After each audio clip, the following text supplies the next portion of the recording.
오늘 하나님께서 우리에게 주시는 말씀은 열왕기상 17장 17절에서 24절까지의 말씀입니다. 저 여러분이 교독해서 읽도록 하겠습니다. 이 일 후에 그 집 주인 되는 여인의 아들이 병들어 증세가 심히 위중하다가 숨이 끊어진지라. 여인이 엘리야에게 이르되 하나님의 사람이여, 당신이 나와 더불어 무슨 상관이 있기로 내 죄를 생각나게 하고 또 내 아들을 죽게 하려고 내게 오셨나이까. 엘리야가 그에게 그의 아들을 달라 하여 그를 그 여인의 품에서 받아 안고 자기가 거처하는 다락에 올라가서 자기 침상에 누이고 여호와께 부르짖어 내 하나님 여호와께, 주께서 내가 우거하는 집 과부에게 재앙을 내리사 그 아들이 죽게 하셨나이까 하고 그 아이 위에 몸을 3번 펴서 엎드리고 여호와께 부르짖어 이르되 내 하나님 여호와여, 원하건대 이 아이의 혼으로 그의 몸에 돌아오게 하옵소서 하니 여호와께서 엘리야의 소리를 들으심으로 그 아이의 혼이 몸으로 돌아오고 살아난지라. 엘리야가 그 아이를 안고 다락에서 방으로 내려가서 그의 어머니에게 주며 이르되 보라, 내 아들이 살아났느니라. 여인이 엘리야에게 이르되 내가 이제야 당신은 하나님의 사람이시오, 당신의 입에 있는 여호와의 말씀이 진실한 줄 아노라 하니라. 아멘. 나라가 살아야 교회도 있고 신앙도 있는 것입니다. 우리가 대한민국을 위해서 이 시간 같이 기도하겠습니다. 북한의 도발과 일본의 경제 보복을 지혜롭게 잘 대처할 지혜와 능력을 우리에게 허락하여 주옵소서. 대통령과 정부가 하나님을 두려워하고 국민을 진정으로 위하고 사랑하게 하여 주옵소서. 북한이 스스로의 모순으로 무너지고 대한민국 주도로 평화 통일을 이루어서 한반도에 참 교회가 편만하게 하여 주옵소서. 우리 같이 한 목소리로 기도하시겠습니다. 하나님 아버지, 참으로 어려운 시기를 보내고 있습니다. 하나님, 정말 우리의 힘으로 할 수 없는 그러한 상황이 되어버리고 말았습니다. 하나님, 전능하신 하나님께서 우리를 지키시고 지금까지 인도하셨나이다. 하나님, 주님께서 앞으로도 우리를 지키실 줄로 믿습니다. 하나님, 우리나라를 지키는 것은 군사력이 아니요 외교가 아니요 전능하신 하나님이신 줄로 믿습니다. 하나님, 우리의 자녀들이 영광스러운 대한민국을 물려받을 수 있도록 하나님, 나라가 견고해지기를 소원합니다. 하나님, 여러 가지 북한의 도발이 일어나고 있고 일본의 경제보복으로 어려운 상황 속에 있습니다. 하나님, 이를 위하여 교회가 기도하게 하여 주옵소서. 하나님, 대통령과 정부가 하나님을 두려워하고 국민을 진정으로 위하고 사랑할 수 있도록 도와주시기를 소망합니다.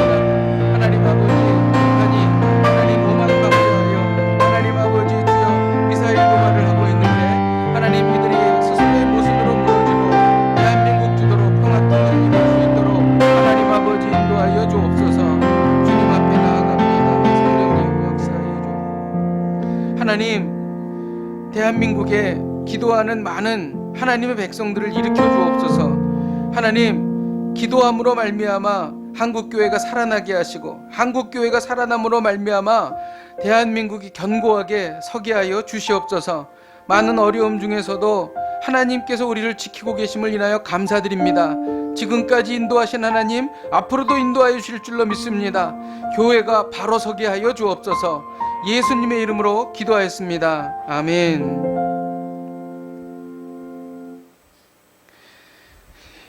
여러분, 인류 역사상 최악의 해가 언제인 줄 아십니까?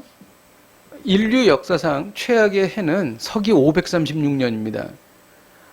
이때는 패스트가 유럽을 휩쓸었던 1349년보다도 더 비참했습니다. 그리고 스페인 독감으로 5천만 명 이상이 죽었던 1918년보다도 더 참혹했다고 합니다. 그 원인은 공중에 거대한 먼지 구름이 유럽과 아시아 일부를 덮은 겁니다. 그래서 세계 곳곳에서 이상 기후 현상이 일어나고 가뭄과 기근이 뒤덮었습니다. 그래서 중국에는 한여름에 눈이 오기도 했고요. 그래서 이 가뭄과 기근으로 인해서 말할 수 없이 많은 사람들이 죽게 되었습니다. 그 원인은 아이슬란드에서 화산이 폭발한 것이었어요.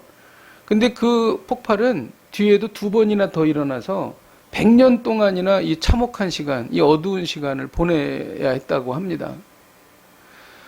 기근과 가뭄은 참으로 무섭지요.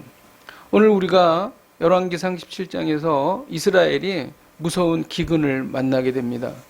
3년 이상 비가 내리지 않은 것입니다. 이때의 배경은 여로보암이 자기뿐만이 아니라 온 이스라엘을 우상 숭배에 빠뜨려서 선지자 아이야를 통해서 사형 선고를 받습니다. 너와 너희 집은 멸망할 거다. 그런데 거기에서 끝난 게 아니라 시간이 지나면서 더 악은 심화되고 확산되어 나갑니다. 그래서 그 오므리 왕조 아합 때에는 더 이상 돌이킬 수 없는 강을 건너버리고 마른 거죠. 그래서 결국 하나님께서 선지자에게 말씀하신 예언대로 북이스라엘은 멸망하게 되는 것이죠. 바로 이 이야기가 배경이 됩니다. 이 아버지가 오므리이고 아들이 아합이죠. 이 왕조가 얼마나 심각한 그 영적 부패를 초래했는지 열왕기상 16장 29절에서 33절에 이렇게 기록되어 있어요. 유다의 아사왕 제38년에 오므리의 아들 아합이 이스라엘 왕이 되니라. 오므리의 아들 아합이 사마리아에서 20년 동안 이스라엘을 다스리니라. 오므리의 아들 아합이 그의 이전의 모든 사람보다 여호와 보시기에 악을 더욱 행하여 느밧의 아들 여로보암의 죄를 따라 행하는 것을 오히려 가볍게 여기며, 여로보암의 죄가 오히려 가벼웠다는 거예요.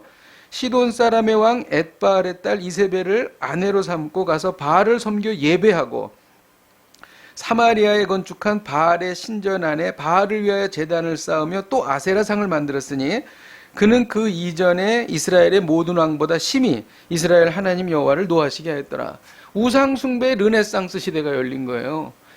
이거보다 더 악한 일이 어디 있을까? 이런 생각이 들 정도로 바알 종교에 푹 빠져 있었습니다. 바알 종교는 뭐냐면, 바알은요 풍요의 신입니다. 그리고 비를 안겨다 주는 거죠.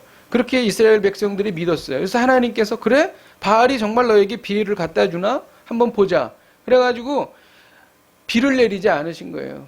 그러니까 바알 신이 거짓 신이고 가짜 신이라는 것을 하나님께서 말씀하시기 위해서 가뭄을, 기근을 내리신 것입니다. 그리고 하나님의 선지자를 통하여 수많은 이적과 기적을 베푸셨는데도 이스라엘 백성 돌아오지 않았습니다. 엘리야는 아합 왕에게 가서 말했습니다. 내 말이 없으면 비가 오지 않겠습니다. 수년 동안 비가 오지 않을 것입니다. 이렇게 얘기했습니다. 이거는 바알 신을 국가의 정책으로 삼고 있는 아합에 대한 정면적인 도전이에요. 비가 오지 않는다? 비는 바알이 주는데 여호와가 비를 주지 않는다? 이거는 아합이 받아들일 수 없는 거였죠. 아주 정면적인 도전을 한 것입니다. 하나님께서는 엘리야에게 숨게 하셨어요. 그래서 그릿 시냇가에 숨게 하셨습니다. 하나님께서 아침 저녁으로 까마귀를 보내셔서 먹이셨습니다. 그리고 땅에 비가 내리지 않자 그릿 시냇가가 마른 것입니다. 그리고 하나님께서는 사르밧 과부에게 보내셨습니다. 그리고 사르밧 과부에게 있으면서 3년 동안 거기에 있게 돼요.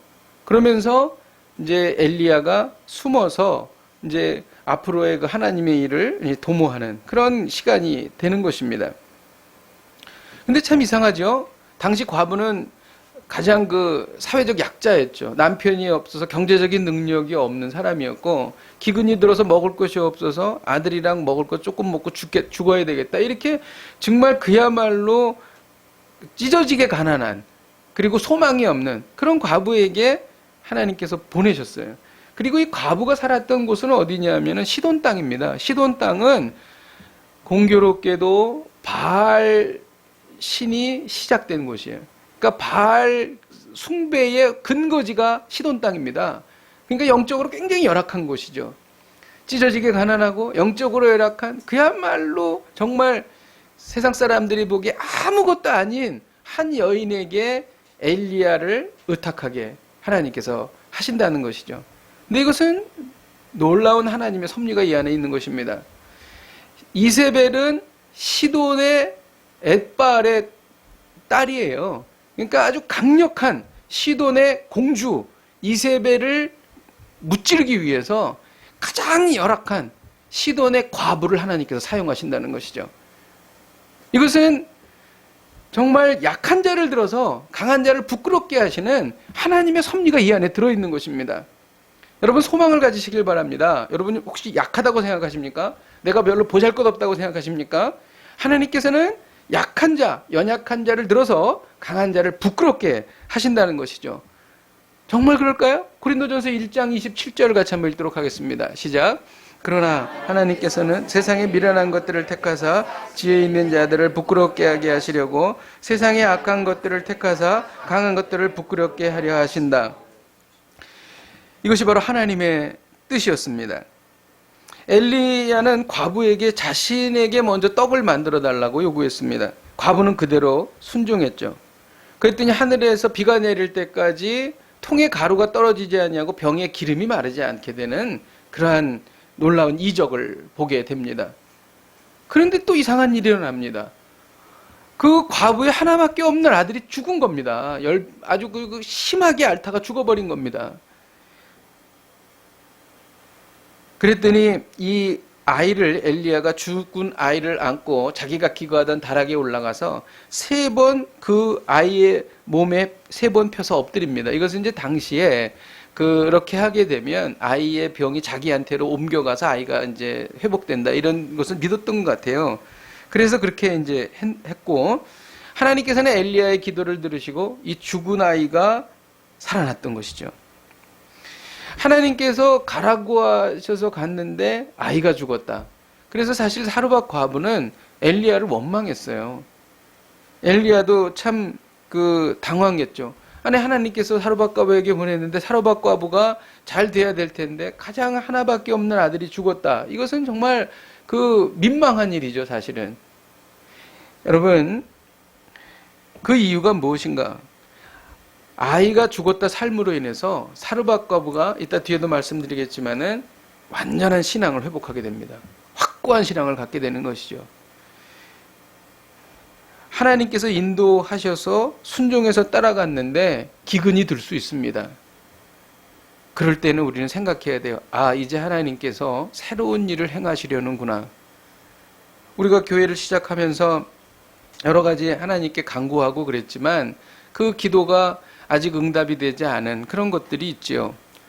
그런 것을 보면서 하나님께서 인도하셔서 우리가 교회를 시작했는데 우리가 생각했던 것처럼 기도 응답이 잘 안 되는구나.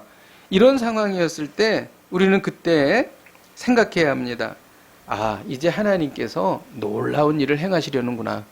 이 일이 사르밧 과부에게 엘리야에게 일어났다라는 것입니다. 우리는 열왕기상 17장을 보고 있습니다. 열왕기상 17장에 주로 등장하는 인물은 사르밧 과부 엘리야입니다. 그런데 주인공은 사르밧 과부와 엘리야가 아닙니다. 열왕기상 17장을 그렇게 읽으면 잘못 이해하게 됩니다. 열왕기상 17장에 가장 많이 등장하는 단어는 뭐냐면 여호와의 말씀이라는 단어예요. 이 단어가 6번이나 반복이 됩니다. 그러니까 열왕기상 17장의 주제는 여호와의 말씀입니다. 이 여호와의 말씀이 17장에서 어떻게 움직이는가를 주의 깊게 봐야 17장에서 주시는 메시지를 우리가 이해할 수 있게 되는 것이죠. 그래서 이 17장을 3개로 나누어서 앞쪽에 있는 1절에서 7절까지는 숨어버린 여호와의 말씀입니다. 3절을 같이 한번 읽도록 하겠습니다. 3절 시작. 너는 여기서 떠나 동쪽으로 가서 요단 앞 그리 시냇가에 숨고. 엘리야가 그리 시냇가에 숨었습니다. 엘리야는 아방이 있는 사마리아를 떠나 그리 시냇가로 숨은 것이죠.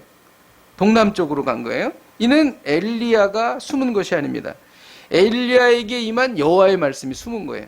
우리는 어디서 알 수 있냐면 엘리야는 내 말이 없으면 비가 내리지 아니할 것이다. 이렇게 아합에게 말했거든요. 이 내 말이 없으면이라는 말은 내 입에 들려진 하나님의 말씀이 없으면이라는 뜻입니다. 그러므로 내 말은 여호와의 말씀입니다. 그러니까 엘리야가 숨은 것은 여호와의 말씀이 숨은 것이죠. 여러분, 암흑 시대에는 여호와의 말씀이 숨은 시대입니다. 여호와의 말씀이 숨으면 우로가 내리지 않아요. 영적인 기근과 가뭄이 우리를 괴롭힙니다. 여러분, 우리가 살고 있는 시대가 그런 시대가 아닌가요? 온통 하나님의 말씀이 범람하는 것 같지만 홍수가 나면 실제로 마실 물이 없는 거와 마찬가지예요. 영적인 기근과 가뭄을 우리가 느끼고 있는 거예요. 그리고 여호와의 말씀이 우리의 삶 속에 숨으면 사랑이 메말릅니다. 갈등과 그리고 서로 원망하며 비난하며 관계가 틀어지게 되는 것이죠. 대한민국에 얼마나 많은 시위가 일어납니까? 정말 말도 못합니다. 여러분, 왜 이런 일이 일어나는가? 여호와의 말씀이 숨었기 때문이에요. 우리의 삶에 여호와의 말씀이 숨으면 무섭지만 재난이 닥치게 되는 거죠. 왜냐하면 여호와의 말씀이 숨으면 하나님의 보호막이 사라지기 때문인 것입니다. 이것은 굉장히 위기이고 우리가 사는 이 시대에 우리가 반드시 영적으로 각성해서 들어야 할 말씀입니다. 아합 시대에 여호와의 말씀이 숨었습니다. 그랬더니 어떤 일이 생겼냐면 여리고성을 재건합니다. 여리고성을 하나님께서 재건하지 말라 그랬어요. 여호수아에게 명령하셨습니다. 그래서 여리고성을 재건할 때에 성의 터를 닦을 때에 히엘이라고 하는 사람이 재건했는데 그의 큰아들이 죽습니다. 성문을 세울 때 막내 아들이 죽죠. 여호와의 말씀이 숨으니까 이러한 일들이 일어나게 되는 것이죠. 아모스 8장에는 무서운 심판의 말씀이 있습니다. 이 아모스는 남유다의 멸망과 북이스라엘의 멸망을 설명한 건데 특히 북이스라엘의 멸망에 대해서 심판에 대해서 잘 기록한 책입니다. 그래서 아모스 8장에는요. 궁정의 노래가 애곡으로 바뀌고 길거리에 시체들이 즐비할 것이다. 그리고 저울을 속이는 사람들이 있고 은으로 사람들을 사고 팔 것이다. 이런 이야기들이 있고 하나님께서 대낮에 해를 지게 하시고 백주의 땅을 깜깜하게 하셨다. 이렇게 이야기하고 있습니다. 근데 그 원인에 대해서 뭐라고 얘기했냐면 아모스 8장 11절에 나와 있는데 우리 같이 한번 읽어보겠습니다. 시작. 주 여호와의 말씀이니라. 보라 날이 이를지라 내가 기근의 땅을 보내리니 양식이 없어 주림이 아니며 물이 없어서 가람이 아니요 여호와의 말씀을 듣지 못한 기갈이라. 여호와의 말씀이 숨으면 이런 무서운 일이 일어나는 것입니다. 이 무서운 재앙이 일어나는 이유는 여호와의 말씀이 숨었기 때문이죠. 여러분의 삶 속에 혹시 여호와의 말씀이 숨지 않았습니까? 여호와의 말씀이 사라지면 우리 영혼에 무서운 기근이 닥치기 시작한다는 것이죠. 그리고 8절에서 16절까지는 받아들여진 여호와의 말씀입니다. 엘리야는 시돈 땅 사르밧 과부에게 갔습니다. 그리고 그 과부는 나뭇가지를 줍고 있었는데 조금 남은 양식으로 먹고 아들과 죽으려고 했어요. 그때 엘리야는 과부에게 물을 조금 나에게 좀 갖다 달라고 그랬습니다. 그래서 물을 가지러 가는 때에 뭐라고 말하냐면은 그 한 움큼의 그 가루와 조금의 기름으로 떡을 만들어서 자기에게 좀 달라고 이야기를 했습니다. 사실 이 사르밧 과부는 다른 사람의 청을 들어줄 상황이 아니에요. 나 지금 이제 곧 죽을 사람이 무슨 남의 청을 들어주겠어요. 그리고 또 상황 자체가 정치적인 상황이 아합이 엘리야를 잡으려고 온 나라를 다 뒤질 때예요. 그래서 열왕기상 18장 10절에 보면 아합이 엘리야를 찾지 아니한 족속이나 나라가 없었다. 이렇게 기록하고 있어요. 그래서 엘리야를 도와줬다가 언제 죽을지 모르는 상황입니다. 그럼에도 불구하고 엘리야를 받아들인 거예요. 이것은 엘리야를 받아들인 게 아니라 여호와의 말씀을 받아들인 것입니다. 제가 그 증거를 대겠습니다. 열왕기상 17장 9절을 같이 한번 읽도록 하겠습니다. 시작. 너는 일어나 시돈에게 속한 사르밧에게 가서 거기 머물라. 내가 그곳 과부에게 명령하여 내게 음식을 주게 하였느니라. 과부에게 하나님께서 엘리야 만나기 전에 이미 말씀하신 겁니다. 그러니까 과부는 이미 여호와의 말씀을 들었어요. 알고 있었습니다. 엘리야가 오면 잘 공개하라. 이런 말씀을 들었다는 거죠. 그러니까 이 과부가 극한적인 한계 상황 속에서 엘리야를 받아들인 것은 이미 그 이전에 하신 여호와의 말씀을 받아들인 거라는 것이죠. 그랬더니 어떤 일이 생겼어요? 여호와의 말씀을 받아들였더니 통에 가루가 떨어지지 아니하고 병에 기름이 마르지 않았습니다. 지금 상황은요.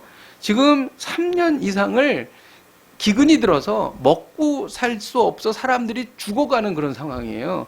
그런데 여호와의 말씀을 받아들였더니 어떤 일이 생겼냐면 통에 가루가 닿지 않고 병에 기름이 마르지 않았어요. 그러니까 먹고 사는데 문제가 없었다는 것이죠. 이거는 평상시에 먹고 사는데 문제가 없는 거랑은 완전히 차원이 다른 겁니다. 사람들이 죽어갈 때에 먹고 사는데 문제가 없었다. 왜 그런 일이 생겼는가? 여호와의 말씀을 받아들였기 때문이라는 것이죠. 여기서 아멘 한번 해주세요. 아멘, 아멘. 네. 그래서 저도 힘이 나서 설교를 하죠. 예, 예. 중국 광저우에서 우리가 사역할 때에 중국 경기가 뭐 늘 안 좋다는 이야기를 하지만 정말 특히 안 좋은 때가 있었습니다. 광저우에 사는 한인들이 많이 한국으로 귀국하는 그런 상황이었고, 또 한국인들이 많이 모이는 그 지역에서도 사람들이 많이 이렇게 경제 활동이 많이 위축되는 그런 상황이었습니다. 그런데 그 어려운 시절에 대부분의 우리 광저우 호산나교회 성도들은 큰 어려움 없이 지냈습니다. 기억나세요? 그때 우리는 새벽마다 부르짖으며 그렇게 기도했어요. 주여, 온 땅에 가뭄이 들어도 우리 호산나교회 성도들에게 단비를 내리워 주옵소서, 이렇게 기도했던 기억이 납니다. 어떻게 보면 이기적인 기도인 것 같지만 그거는 성경 말씀대로 기도한 것이었고 하나님께서 그 기도를 응답해 주셨어요. 그래서 저는 많은 그 어려움이 있다고 했는데 그 당시 광저우 호산나교회는 하나님께서 재정도 어렵지 않게 해주셨습니다. 그때 어떤 일이 일어난 줄 아세요? 성경 통독에 바람이 불어가지고 정말 거의 모든 성도들이 성경 통독에 매달렸습니다. 그런 시절이 있었죠. 이때 하나님께서 우리에게 그러한 그 단비가 내리는 그러한 것을 경험하게 해주셨다는 것이죠. 뭐 모르는 것처럼 쳐다보세요. 여러분들 다 아시잖아요. 우리가 그 경험했던 이야기를 드리는 겁니다. 이를 통해서 우리는 메시지를 얻을 수가 있는 거죠. 우리 16절을 같이 한번 읽어보도록 하겠습니다. 16절 시작. 여호와께서 엘리야를 통하여 하신 말씀같이 통에 가루가 떨어지지 아니하고 병에 기름이 없어지지 아니하니라. 보세요. 지금 통에 가루가 떨어지지 아니하고 병에 기름이 없어지지 아니한 원인이 뭐예요? 앞에 보면 엘리야를 통하여 하신 말씀같이, 말씀을 붙잡았더니, 말씀이 드러났더니 이런 기적이, 이적이 일어났다라고 하는 것입니다. 오늘의 메시지가 무엇입니까? 기근에서 벗어나려면 여호와의 말씀을 붙잡으라는 것입니다. 우리는 인생의 기근을 만납니다. 인생의 기근을 만나면 이 기근의 원인을 찾고 이 원인을 해결하려고 우리는 뛰어다닙니다. 그런데 하나님께서는 그거보다 먼저 해야 될 게 있다는 거죠. 그건 뭐냐면 하나님의 말씀을 붙잡으라는 것입니다. 우리는 여호수아의 이야기를 통해서 이거를 너무나 잘 배웠습니다. 여호수아가 가나안 땅을 점령해 들어가려고 할 때에 우리는 대체적으로 그렇게 생각하죠. 군사력을 정비하고 전략을 짜서 가나안 족속들을 우리과의 전쟁에서 이겨야 되겠다, 이렇게 생각을 하지 않습니까? 물론 다 그렇게 생각을 했겠죠. 그런데 그 두려운 상황, 이제 모세는 이미 없어졌고 이제 여호수아가 리더가 돼서 이제 가나안 땅을 들어가려고 하는 그때에 하나님께서 말씀을 이렇게 주시죠. 여호수아 1장 7절에 보면 오직 강하고 극히 담대하여 나의 종 모세가 내게 명령한 율법을 다 지켜 행하라. 그리하면 어디로 가든지 형통한다, 이렇게 말씀하신 거죠. 하나님의 말씀을 붙잡으면 형통할 거야. 하나님의 말씀을 붙잡으면 승리할 거야, 이렇게 말씀하신다는 것이죠. 여러분, 복 있는 사람이 누굽니까? 시편 우리가 잘 알지 않습니까? 복 있는 사람은 여호와의 율법을 즐거워하여 그 율법을 주야로 묵상하는 자인 것입니다. 그런 분들은 인생에 가뭄과 기근이 없다고 그래요. 그는 시냇가에 심은 나무가 철을 따라 열매를 맺으며 그 잎사귀가 마르지 아니함 같다고 말하는 것입니다. 여러분, 이 말씀을 깊이 묵상하시기를 바랍니다. 이것이 우리가 인생을 살아갈 때에 하나님께서 우리에게 주신 놀라운, 믿지 않는 사람들이 볼 수 없는 가려진, 숨겨진 비밀인 것입니다. 여호와의 말씀을 붙잡으려면 믿음이 필요합니다, 여러분. 이 믿음을 우리는 사르밧 과부에서 볼 수가 있어요. 사르밧 과부가 믿음이 있었습니다. 엘리야가 통에 가루가 나지 않는다, 병에 기름이 마르지 않는다, 이 말 믿은 겁니다. 그래서 마지막 남은 것을 준 거예요.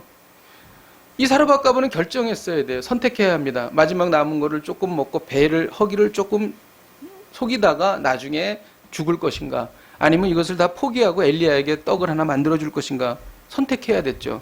그런데 후자를 선택한 것입니다. 이 선택은 목숨을 건 선택이에요. 만약 그 상황 속에서 아들이 죽을 수도 있어요.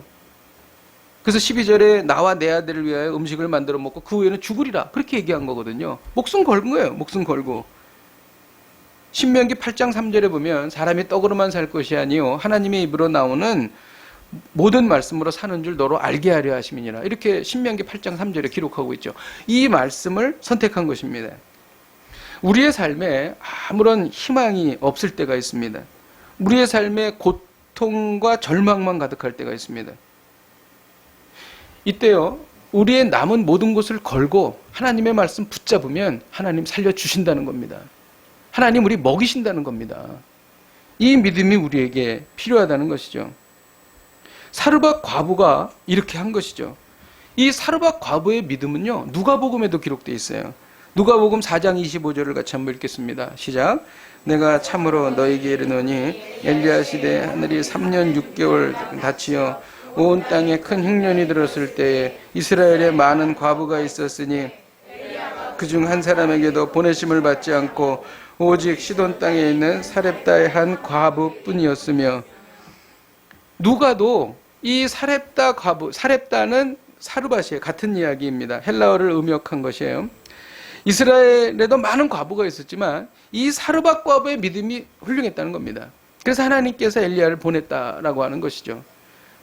사르밧 과부가 믿음이 있어서 결국 그러한 그 하나님의 은택을 누리게 됐다는 것이죠. 여러분, 믿음은 정말 유익합니다.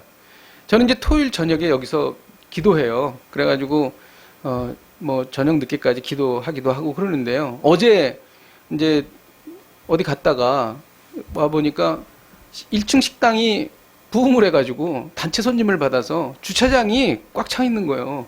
그래가지고 차를 데려 내려갔더니 완전히 차 있는 겁니다. 그렇게 많이 차 있는 거 처음 봤어요, 저도. 그래서 후진해가지고 다시 거꾸로 올라갔죠. 예. 그래서 차를 어디에 댈까 하다가 옆에 쌍용 노블레스에다 댔어요. 한 자리 남아있더라고요. 딱 대고, 그리고 이제 저녁을 먹으라고 밖에 나갔는데 제 차가 있고 두 대가 앞에 이렇게 꽉 막고 있는 겁니다. 아차 싶었죠. 아, 오늘은 토요일이라서 거기 사시는 분들이나 거기다 그렇게 이중주차 하겠죠. 그렇지 않겠습니까? 그러면 그 밤에 제가 전화해가지고 아니면 관리실에 가가지고 이거 어떻게 빼주세요 그러면은 누구십니까? 그럼 옆에 있는 호산학교의 목사입니다. 그러면 이게 무슨 은혜가 되겠습니까? 이게 뭐 거기 보면 막 CCTV로 기록한다고 막 돼 있는데, 야, 그래서 제가 어떻게 했겠어요? 그냥 들어왔습니다. 들어와서 여기서 기도했습니다. 하나님, 저 기도해야 되는데요. 하나님 해결해 주세요. 하나님께서 해결해 주셔야지 되겠습니다. 그리고 막 기도했죠. 그리고 이제 한 9시쯤 돼서 나갔습니다. 어떻게 됐을까요? 어떻게 됐을까요? 알아맞혀 보세요. 예. 차가 다 빠져있죠. 예. 예, 그렇죠.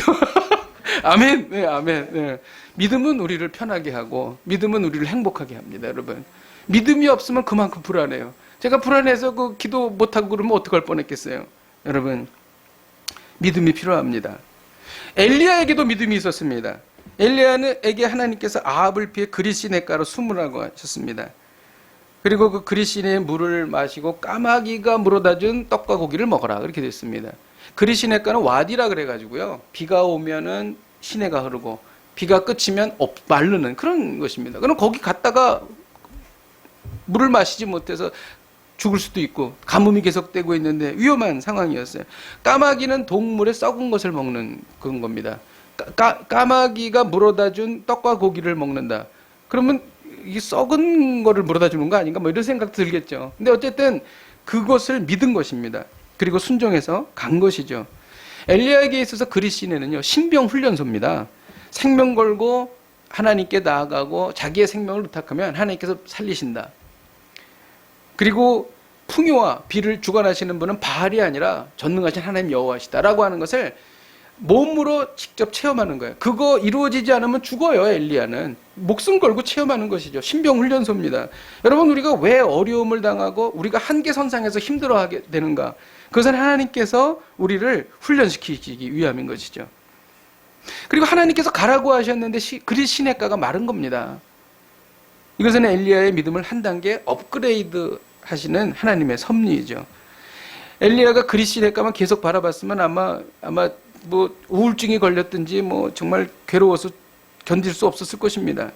그런데 엘리야는 마른 그리시네가를 바라본 것이 아니라 그리시네가로 인도하신 하나님을 바라본 것이죠.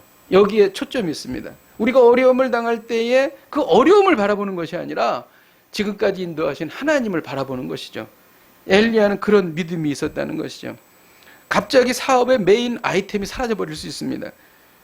갑자기 직장이 사라져버릴 수도 있고 갑자기 어려움을 당할 수가 있습니다. 이때가 바로 믿음이 성장하는 좋은 기회라는 것이죠. 메인 아이템을 주신 하나님을 바라보라는 것입니다. 이것이 바로 엘리야의 믿음이었다라고 하는 것이죠.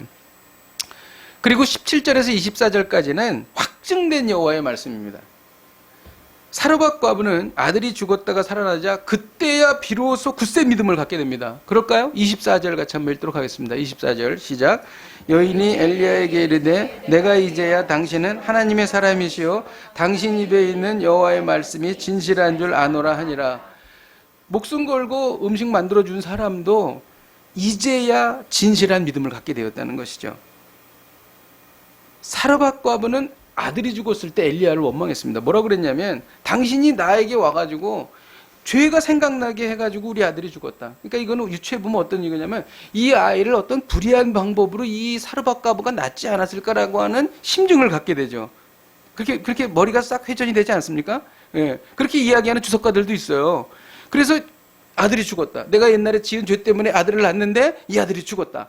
이렇게 된 거예요. 그러니까 막 엘리야 당신이 안 왔으면 죄가 생각나지 않아서 이런 일이 없었는데 당신이 와서 내가 그렇게 아들이 죽게 되었다. 이렇게 원망했다는 것이죠. 그래서 사르밧 과부는 엘리야를 뭘로 봤냐면 율법으로 본 겁니다. 율법은 뭐냐면 죄를 지면 죽어야 되거든요. 근데 엘리야는 율법이 아니었죠. 엘리야는요, 이 아들을 하나님께 기도해서 살게 했습니다. 사르밧 과부가 죄가 있으면 죽어야 하는데, 아들이 죽어야 하는데 죄가 있음에도 불구하고 아들이 살아났다는 것이죠. 그러니까 사르밧 과부는 율법이 아니었고 사르밧 과부가 가져온 건 복음이었다는 것입니다. 우리가 영원한 생명을 얻을 수 있는 것은 우리가 죄가 없기 때문이 아니에요. 죄가 없는 사람이 하나님의 아들이 되는 게 복음이에요. 죄를 지은 사람이 하나님의 아들이 되는 게 복음입니다. 그리고 하나님 앞에서 바로 설 수 없는 사람이 영원한 생명을 얻는 게 이게 복음이라는 거죠. 그 과정에는 어떤 과정이 생략되어 있냐면 예수 그리스도의 십자가, 예수 그리스도의 부활이 여기에 있기 때문이라는 것이죠. 그러니까 확증된 여호와의 말씀은 복음이라는 것입니다. 이 엘리야와 사르밧 과부의 이야기에 복음이 이 안에 들어있는 거예요. 너 죄 지었지, 죄인이지. 근데 너는 살아날 거야. 왜? 예수 그리스도의 십자가 때문에. 이것이 바로 엘리야가 가져온 복음이라는 것입니다. 엘리야가 복음을 가져왔다고 하는 것은요, 제가 증명을 하겠습니다. 신약에서 있어요. 마태복음 17장 11절을 같이 한번 읽겠습니다. 시작. 예수께서 대답하여 이르시되 엘리야가 과연 먼저 와서 모든 일을 회복하리라. 메시아가 오기 전에 엘리야가 와서 모든 일을 회복하리라고 하는 것이죠. 이 엘리야는 사실 여기서 말하는 것은 세례 요한입니다. 세례 요한이 메시아의 길을 예비했다는 것이죠. 그래서 복음을 부르는 사람이 엘리야라는 거예요. 그래서 엘리야에게 사르밧 과부의 일이 일어났고 사르밧 과부의 아들이 산 것은 복음의 역사가 일어났다는 겁니다. 복음을 경험하니까 그때서야 자기가 멀리 생각했던 하나님이 마음속으로 들어온 것입니다. 그리고 신앙이 확증이 된 것이죠. 여러분, 모든 사람이, 성도들이 다 진실한 신앙을 갖고 있는 게 아니에요. 이 복음을 체험하고 복음이 마음속에서 살아 움직이고 이 복음을 붙잡은 사람이 진실한 신앙을 갖게 되는 것이죠. 그때부터 우리는 하나님을 바라볼 수가 있는 것이고 그때부터 우리는 헌신할 수 있게 되는 것입니다. 그때부터 우리는 가치 있는 삶을 살게 된다는 것이죠. 말씀을 준비하면서 깨달은 것이 있습니다. 13절에는 엘리야가 그에게 이르되 두려워하지 말라고 기록합니다. 두려워하지 말고 먼저 떡을 만들어서 나에게 가져오라, 그런 얘기입니다. 지금 두려워하지 않을 수 없는 상황이에요. 그 떡은 사르밧 과부와 아들의 생명입니다. 그런데 두려워하지 말고 먼저 하나님께 드리라는 것입니다.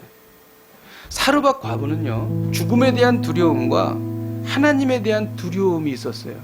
왜 그러냐면 아까 제가 말씀드렸듯이 엘리야를 만나기 전에 사르밧 과부에게 하나님께서 말씀하신 거거든요. 너 엘리야를 공개하라. 그러니까 이 죽음에 대한 두려움과 하나님에 대한 두려움 중에서 선택을 했어야 했죠. 만일 이 죽음에 대한 두려움이 더 컸다면 엘리야의 말을 따르지 않았을 것입니다. 그런데 이 사르밧 과부는 하나님에 대한 두려움이 더 컸어요. 하나님은 우리의 생명을 영원까지도 지키실 수 있는 분이시고 또 지옥불에도 던질 수 있는 분이시다 라는 것을 이 사르밧과부가 안 것이죠. 그래서 하나님에 대한 두려움이 컸기 때문에 자기가 이 세상에서 죽는 두려움보다도 하나님을 더 두려워했다는 것입니다. 여기에서 우리는 중요한 영적 진리를 깨닫습니다. 우리 인생에 밀어닥치는 두려움을 이기기 위해서는요, 더 높은 차원의 두려움이 있어야 된다는 겁니다. 그것은 지존하신 하나님을 경외하는 것입니다. 우리가 천지의 주제이신 하나님을 진정 두려워할 때에 우리는 인생에서 만나는 모든 두려움을 제거할 수 있다는 것이죠. 이 내용이 아주 짧은, 먼저 그것으로 나를 위하여 작은 떡 한 개를 만들어 내게로 가져오라 라고 하는 이 짧은 문장 가운데 들어있는 것입니다. 인간적인 생각으로는 말도 안 되는 이야기예요. 그런데 이 사르밧과부는 순종한 것입니다. 하나님에 대한 두려움이 있었기에 순종한 것입니다. 결과적으로 사르밧과부는 육신의 생명을 건졌을 뿐만이 아니라 영원한 생명도 얻게 되었습니다. 여러분, 하나님을 진정 두려워하면 죄로부터 멀어지는 것입니다. 하나님을 진정 두려워하면 인생에서 만나는 모든 두려움에서 벗어날 수 있다는 거예요. 여러분, 이것은 거룩한 두려움이고 우리에게 꼭 필요한 두려움인 것입니다. 하나님을 두려워하지 않으면 하나님을 만홀히 여깁니다. 멋대로 살아가요. 그러다 보면 하나님의 보호막도 받을 수가 없는 거예요. 그러면 어려움을 당하고 재난을 당하고 고통을 당합니다. 삶의 가치를 잃어버려요. 그런데 하나님을 두려워하면 죄를 보게 되고 죄를 회개하게 되고 죄로부터 멀리 떠나고 하나님이 원하시는 길로 걸어갈 수 있다는 것이죠. 이것이 바로 하나님을 두려워하는 것입니다. 하나님을 진정 두려워하면 인생에서 만나는 모든 두려움을 해결할 수 있어요. 우리나라가 많이 어려워요. 여러 가지 두려운 생각이 들어요. 하지만 우리가 진정 하나님을 두려워하면 그런 두려움에서 벗어날 수 있습니다. 왜냐하면 하나님께서 이 모든 것을 해결해 주시기 때문인 것입니다. 이 말이 엘리야가 그에게 이르되 두려워하지 말라, 이 말의 참 뜻인 것입니다. 오늘 하나님은 우리에게 말씀하십니다. 기근에서 벗어나려면 여호와의 말씀을 붙잡으라. 기근에서 벗어나려면 여호와의 말씀을 붙잡으라. 이를 위하여 굳센 믿음을 가지십시다. 우리 함께 찬양하고 기도하십시다. 우리 찬양할 때 이 땅의 황무함을 보소서, 우리의 자신의 삶을 생각하고 또 우리 대한민국을 생각하면서 우리 같이 이 찬양을 부르도록 하겠습니다.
기도하시겠습니다. 하나님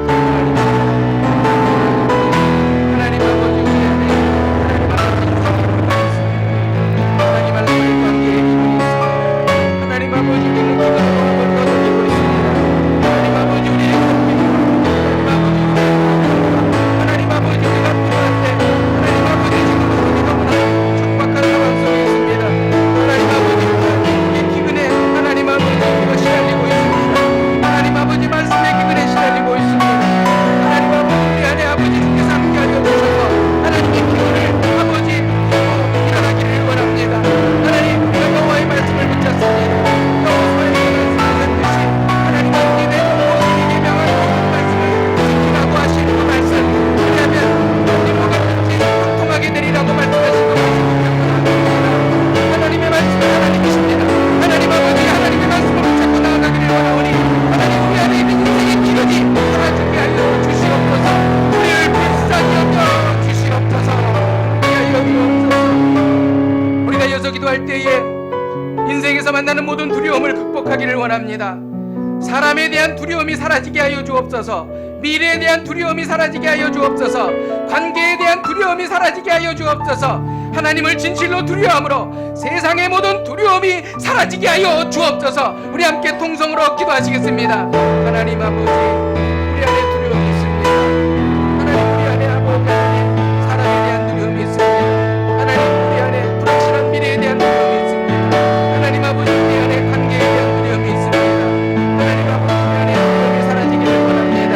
하나님을 진실로 두려워함으로, 하나님을 경외함으로 거룩한 두려움을 우리가 가짐으로 말미암아 우리가 갖고 있는 세상에서 만나는 모든 인생의 두려움이 사라지는 일이 일어나기를 소원합니다.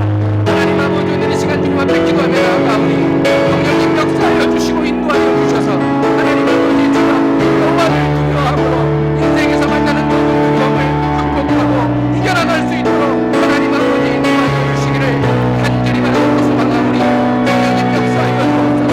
하나님 아버지, 인도하여 주시고 기름 부어 주시옵소서. 하나님 아버지, 이를 통하여 영광 받으시며 하나님 아버지, 우리가 두려움을 극복하고 세상의 모든 두려움을 아버지 하나님 이겨나갈 수 있도록 하나님 인도하여 주시옵소서. 함께하여 주시옵소서. 하나님 아버지, 우리가 인생에서 기근을 만나고 있습니다. 여호와의 말씀을 붙잡음으로 이 기근이 해갈되게 하여 주옵소서. 하나님의 말씀의 능력을 경험하게 하여 주시옵소서. 예수님의 이름으로 믿고 기도하였습니다. 아멘.